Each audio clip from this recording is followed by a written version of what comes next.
Ils ont tout pour être heureux. Nicolas Sarkozy et Carla Bruni sont toujours très amoureux, forment un couple solide et viennent même de fêter leurs 15 ans de mariage. Mais la petite fête s'est mêlée à un grand sentiment d'inquiétude du côté des amoureux.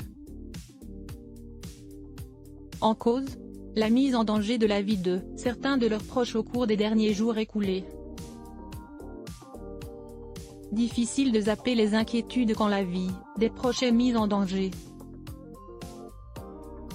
Comme l'indique le magazine Closer dans le numéro de ce 10 février, Aurélien Enthoven, le fils de 21 ans que Carla Bruni a eu avec Raphaël Enthoven, a été cambriolé. Alors qu'il rentrait chez lui à Paris, le jeune homme n'a pu que constater les dégâts de sa porte d'entrée fracturée.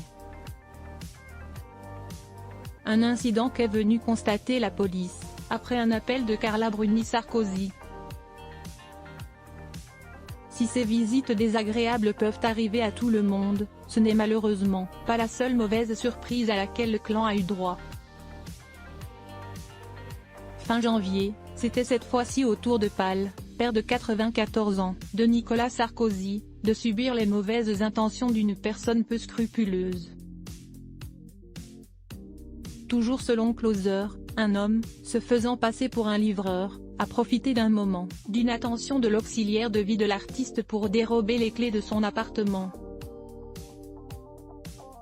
Une plainte a été déposée avant que le malfrat ne soit finalement interpellé.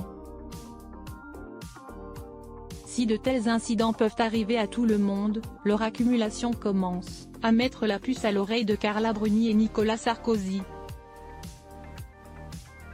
Possible que Carla Bruni et Nicolas Sarkozy ressentent des petites pointes de stress à chaque appel de leurs proches, de peur qu'une autre mauvaise nouvelle ne leur parvienne.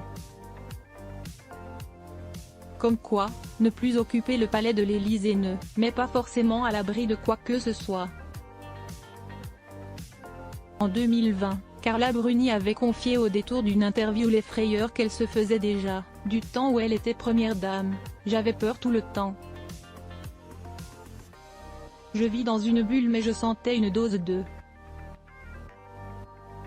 Et c'est normal, c'est une position tellement haute.